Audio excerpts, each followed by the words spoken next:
1. Emotions always come and go, so it's important to show our students that no emotion can determine their personality. At the beginning of each lesson, set the routine of asking your student, what kind of weather are you today? What colour are you today? Show them a picture of a selection of different trees, for example, and ask them, which tree are you today? Don't forget to ask why. 2. A simple and fun activity for all ages and means of teaching, either online or offline. Ask each student to pick an emoji of how they feel and share it with yourself or a peer.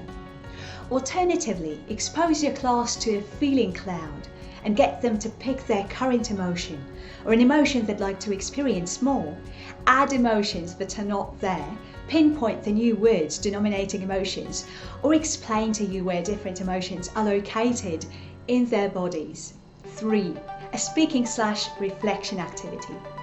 Teach your students to differentiate between how they actually feel and how society tells them they should feel in following life situations. Being criticised, hearing a teacher praise their peer in front of them, getting the worst mark in class, popping on Facebook as part of our morning routine, getting a troubling email, observing your Facebook friends having fancy lifestyles, etc. Truth be told, we often expect from ourselves and other people to react specifically when we encounter the aforementioned scenarios. For instance, we may expect ourselves to stay positive and thankful when we're being criticised, when in fact we all naturally shrink inside when other people give us feedback, quite naturally so, because it's threatening to our sense of identity. I'm simply getting inspired. Are you actually doing so? In case our community in general stays oblivious to the reality of our internal sensations, we may start feeling inadequate or the only one having such a childish knee-jerk reaction. Learning to validate the truth of our emotions is liberating, especially when you know that everyone is going through a similar experience.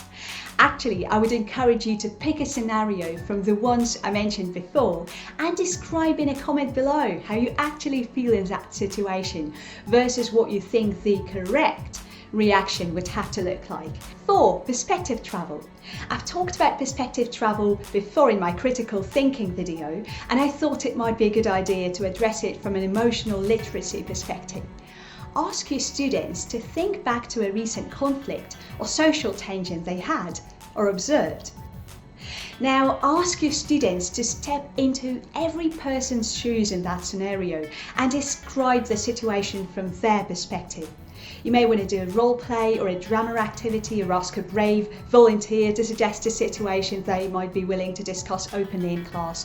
For teenage learners, it might work best if you show them pictures or stock videos such as these, where they might comment on other people's behaviours without getting too vulnerable themselves, especially if you're teaching a large class.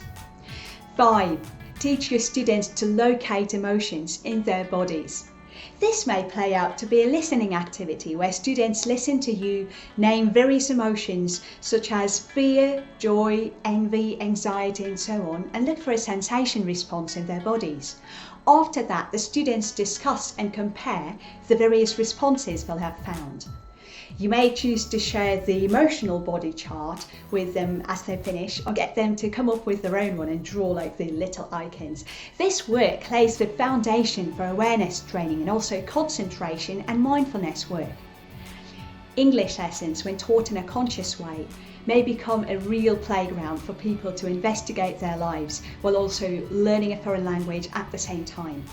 Come back to my channel for more conscious education ideas and share this video with a colleague. Thanks for sharing this space and time with me. Stay tuned.